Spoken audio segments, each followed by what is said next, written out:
to free trade unions of Ukraine will speak about to which man-made catastrophe can flooding of mines can bring. Thank you very much. The topic is very important, but I believe that at the same time we will speak about energy security and what kind of winter we'll have, what kind of challenges we can face in the nearest future. As to the issue of energy for Ukraine, as to man-made catastrophes which can happen because of flooded mines.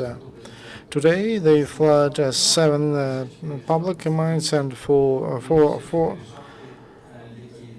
more mines which are under restructure procedures. If there is peace, if there is if it is profitable, and those mines can be renovated, can be brought back. But if ATO will continue, that the level of water goes up, and that water is polluted, it could poison drinking water and everything around.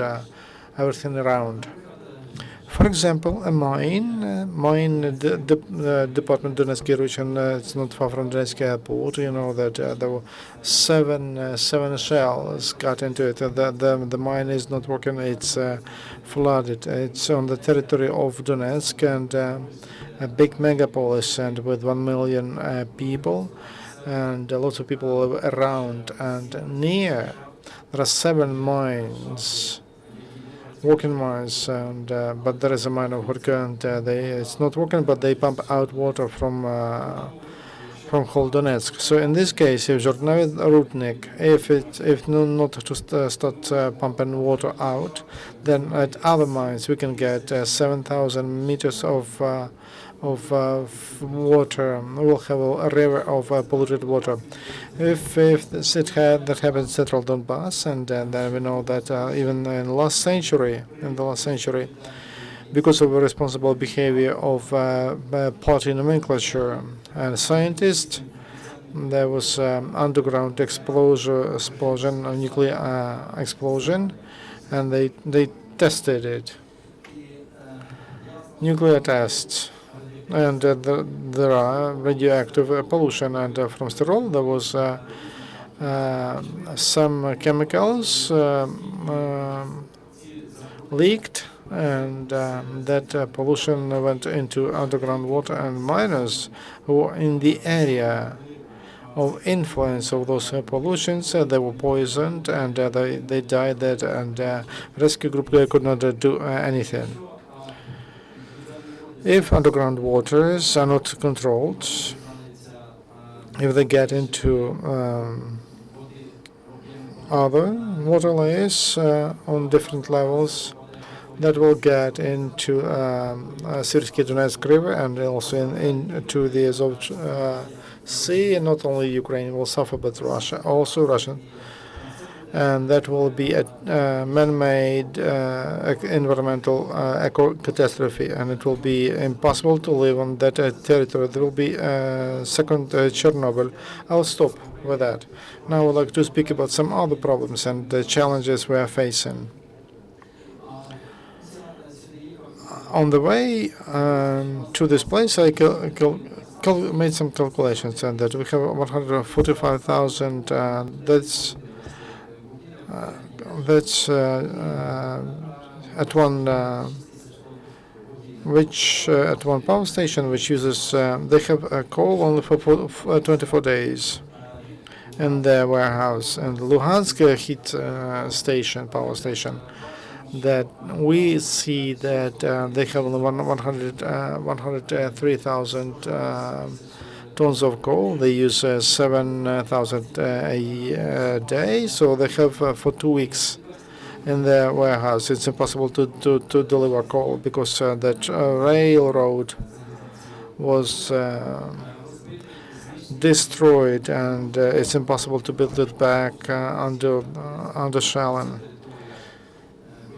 And government just don't allow to build it back. 70% of So Luhansk heat station with 2 blocks and for 350 megawatt. It can stop. As a result, if it stops,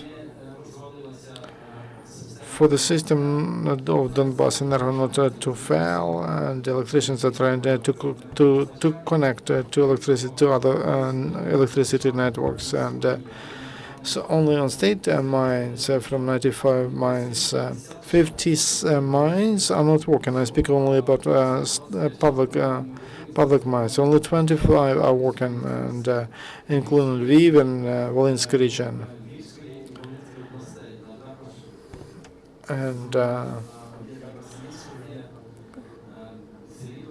And there are some other mines which have not suffered because of ATO, and where no damages from gunmen. Starobyshev power station, and they consume 9,000 tons a day, and they have 290,000, and Korchivsk 386,000 tons they have. They consume 8,000 tons a day. So there is a problem in Donetsk and Lugansk regions, and in 50 train stations are not working, and hubs are not working, and railroads with more than 50,000 people. They may send people to the voluntary leave, and they have great losses. And I'm surprised with some things and behavior of our officials and members of the cabinet of ministers, because if we look at this table and on this chart, and in March we mined more, and then from April we have a reduction. Look, June and July, comparing to the last year by 1,800,000, comparing to the previous year. Just 1 month, just 1,700,000 tons of coal. And the winter is very close, and last year this May mines were working. There was no military threat, no energy breaks, with no blackouts, and profitability of coal was very high. And today we have a general at the warehouses. We have in the storage we have more than a little bit more than 3 million tons of coal. Last year we had 37% more in our warehouses, and all mines were working normally, and they could get more coal. It's not clear to me why professionals in the Ministry of Coal and Energy, why do they plan to stop 55 mines, and when there is a disbalance in authorities, and when they develop a program to stop 26 mines, and 29 mines set for liquidation. Why do we need to? Why public servants should speak about this at this time, when realistically understanding that a very tough winter will be, not because of a low temperature and it can be long, but it will be tough for us. So there will be blackouts probably, and there is a threat that all our energy system could be destroyed, and only in 8 months we can rebuild it, and we can get then only we can get electricity from Russia. In that case, I would like to call to responsibility to focus not on closing mines. We don't know how many mines will be operational after these battles. But we should rather think how to renovate railroads, how we can repair, how to redirect flows of coal, and how to develop different brands of coal, and what kind of coals. All anthracite mines under the territory of militants. What if we don't have gas? What if we cannot agree with Russia or with other suppliers, gas suppliers?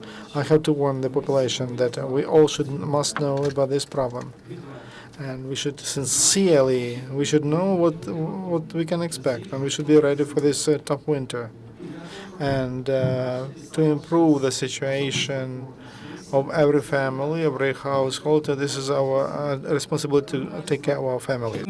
So we have to know that we have to store kerosene, candles, firewood, gas balance that we have like after the Second World War, Great Patriotic War, we have in rural areas to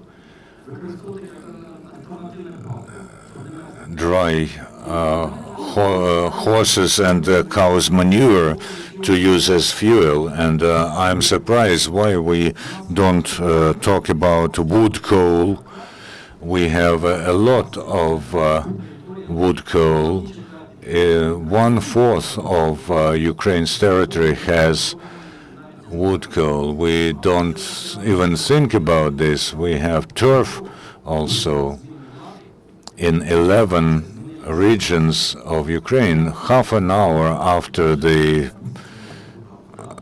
power has changed, I'm not the MP now, I'm head of the Independent Union of Miners of Ukraine. We're going to General Prosecutor's office saying, remove people from Yanukovych, appointed by Yanukovych, who are robbing this sector.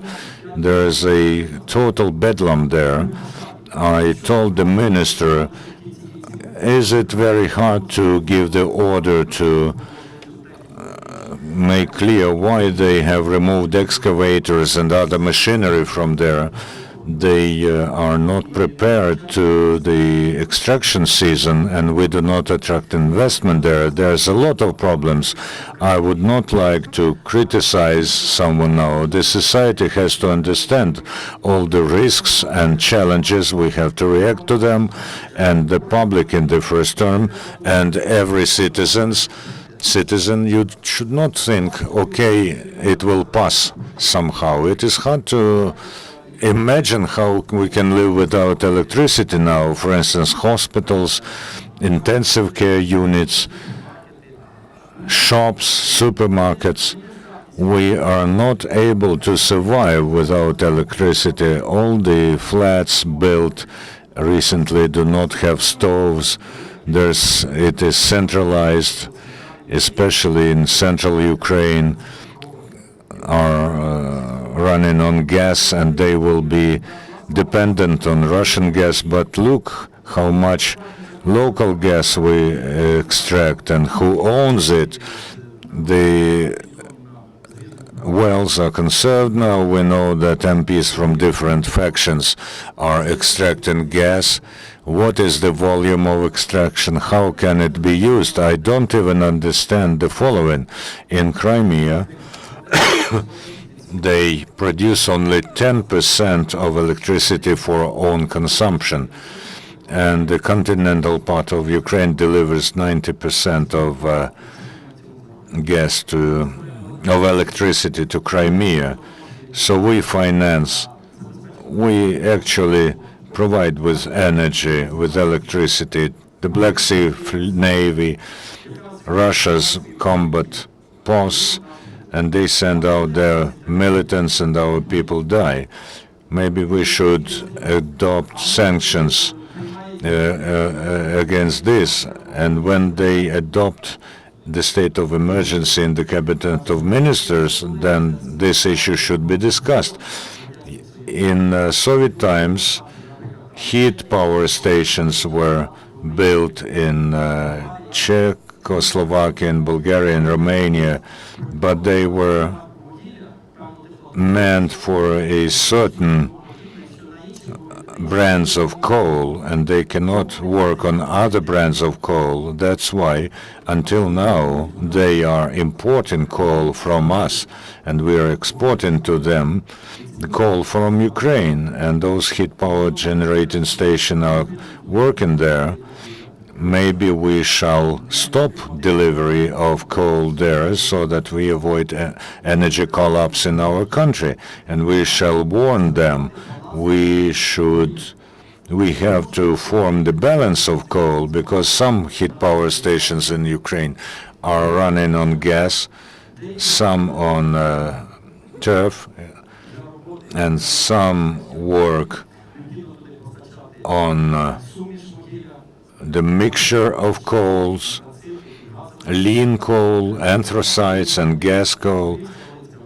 Lviv and Volyn region are run on gas coal. Pavlograd, that has augmented its extraction over 5 months.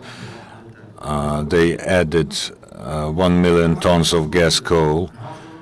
Krasnoarmysk вугілля gas, Селидово вугілля gas, coal, Dobropilya 6 mines that extract gas coal, the DETAC company. This is all that we can take from Donbas, Pavlograd, Selidovo, Dobropilya, and Krasnoarmysk. The rest, if we transport something with in a bypass in some ways, the deposit Rudnevi in also with sulfur, which corresponds to world standards. So maybe our state figures should not raise the issue about closing the mines in Donbas. So if we have to pump out the water from there so that there's no flood in Donetsk, we will have to do this. We can simultaneously extract the coal of valuable brands that can be sold abroad. There should be responsible policy. I now look at what they did on Wednesday in the Cabinet of Ministers, the draft of the resolution on the introduction of a new tax, the excise from mines that are rented out for the closure of mines. I don't understand. On the one hand, I'm asking the minister, will we close the mines? And he says no, but I have the list from the ministry with a list of mines with their store, with 62,000 people meant to be dismissed. We don't know how many people abandoned their jobs, how many people became demoralized and they cannot live there because their dwellings are ruined. They have fear. Their families have been displaced. Who will work there? We have a lot of huge problem issues that we have to calmly take into account. You know, I came to this briefing and I changed the topic of our conversation in order to honestly, attentively cover this topic. I won't go into the depth because there may be some sensitive information, but these questions should be answered in the first turn by officials, members of the governments, because the Minister of Finance starts to reduce investment into coal industries, so find other sources of investment. Why should we impose the thought on the idea on the population that this is a loss-making sector, that the money is embezzled there? There's a lot of lies. If the Prime Minister several months ago said that out from 13 billion channeled to coal industry, 10 is being embezzled. I tell you, how can you steal the salary? 9 billion out of this money went to salaries.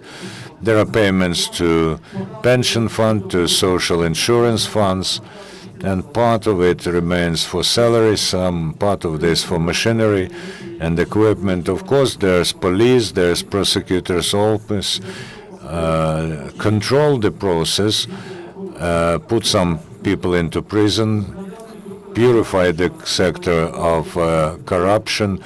They say that the sector is loss-making, but through the making coal cheaper, the price for hot water for different energy carriers becomes cheaper. Let's talk about the covered subsidy for the entire population of Ukraine. You don't have to be a great economist to understand this.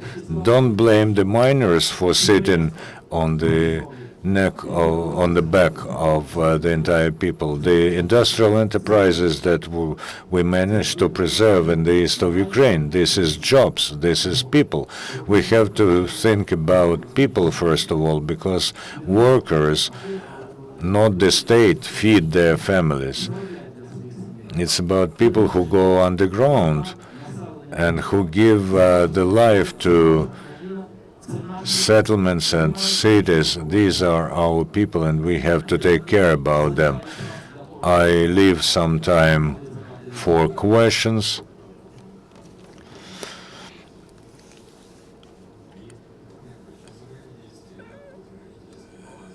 Because of the combat, how the energy balance was changed?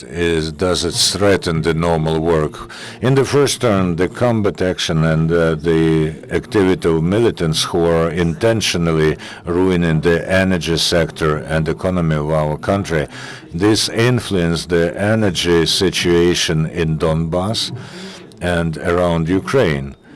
Because I drew attention to the fact that even in March, compared to last year, we were able to increase the extraction of coal. At the moment, in June, July, and August, we have a rather sharp drop, and this may lead to energy disaster for the entire country. I have some information that our officials were thinking like this: we'll buy coal abroad, we will make some profit on it. Why should we care about miners and the working state of mines? Let's just bring it from the West. But Poland said we cannot increase and efficiently increase the extraction of coal, because the coal there is from huge depths. The miners are getting huge salaries compared to us, and there's gas coal as well there with a huge contribution of volatile, with a huge ash content. So we have to think where really we can take coal. Why don't we increase extraction in Lviv region? Why there are 6 mines for closure in Lviv region? Is this a subversive act or foolishness? I do not want to believe that our officials are intentionally destroying the energy sector of the country. But I think that they are just treating this irresponsibly. They live with one day, they pay attention to current issues, they can't stop and have a look what's going on around them. We should prompt them, we should direct them, we should ask them, we should aim the population so that everybody asks, listen, there's going to be winter, you should not test people's patience and make them suffer. You say that the winter is going to be severe. Can you dwell on this? And what's the heating season is going to be? Of course, maybe television viewers have not understood the severe winter. This is about synoptics saying that it's going. I said it is not going to be severe. I said it's going to be cruel, because there won't be light and heat and warmth in our flats, and we won't know where to go and how to heat our dwellings and how to save our residents. This can be avoided if we look and balance the heat carriers. If we see the oil, liquid fuel, for instance, we have 8% less. We also lost Crimea with certain amount of extraction of gas and oil. We have to raise the role and work of Dnipropetrovsk mines, coal mines. Although DTEK is trying there, and they have increased the extraction by 1 million tons over 7 months. This is very serious, and here it is very important to balance as far as coal brands are concerned. Maybe something should be imported, but we should give it a lot of thought and not to bring a lot from Russia, because Russia will, if it places us on coal syringe, then tomorrow they will raise the price for coal 3 or 4 times, and we are looking calmly at how our mines are being ruined, how they are not being financed, how people have not got salary for July. People worked, people extracted coal. Of course, there are reasons not to pay salary to militants who took up miners and are killing our people. Some miners did go to war against their own people and against their own country. Of course, they should not be paid their salaries, but why all the others should be punished who are saving mines, who did not allow to rob the mines, who were withstanding fire, but they have saved a lot of enterprises. Why the mines were flooded in the zone of occupation by the militants, including Russian militants? Substations were ruined and energy transfer lines. There was no space for maneuver, and the independent trade union insisted that in the cases when there is no delivery of energy, electricity, people should not go underground because we won't be able to save them and they will perish there. There was a special resolution, so not a single miner died. Do you remember in Turkey, as a result of disorder, 301 persons died, and they didn't have combat action there. So that's why we were ringing alarm, and we saved hundreds of lives. In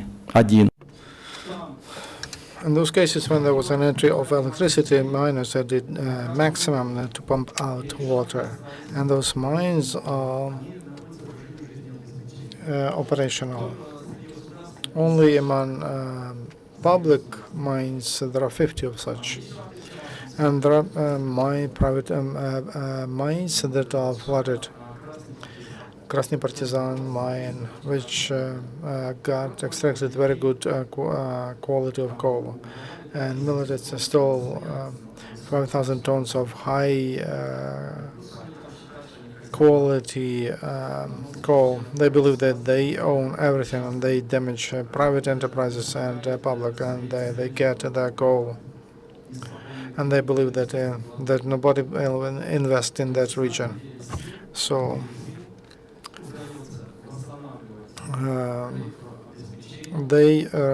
our people renovate and they repair, etc. Thank you very much. Is there a question?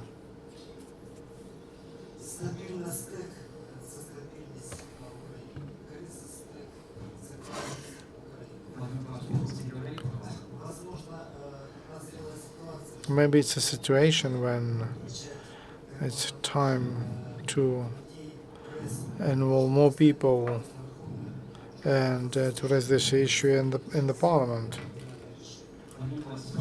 Thank you.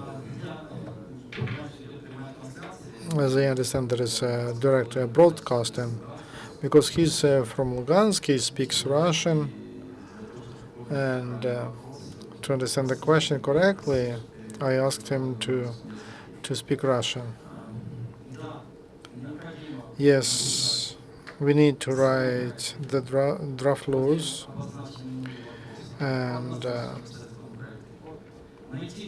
there should be draft laws, and we should find MPs who can bring them to the parliament, who can get to the podium and who can speak about those issues if the government doesn't do that. It's not clear to me. I told about brown coal, how to assist to farmers, and many other issues. I will not go into details because that is a very complicated issue. Unfortunately, we don't have time for questions anymore. Thank you for coming, for raising this issue. And thank you very much for such an opportunity to discuss these issues here. I came over not to criticize and not to blame everybody. I just came to show that there are problems here, and we have to pay attention to them. And if there is someone who don't do something what we ask them to do, we should unite our efforts and we should make them work. Thank you very much. Our press briefing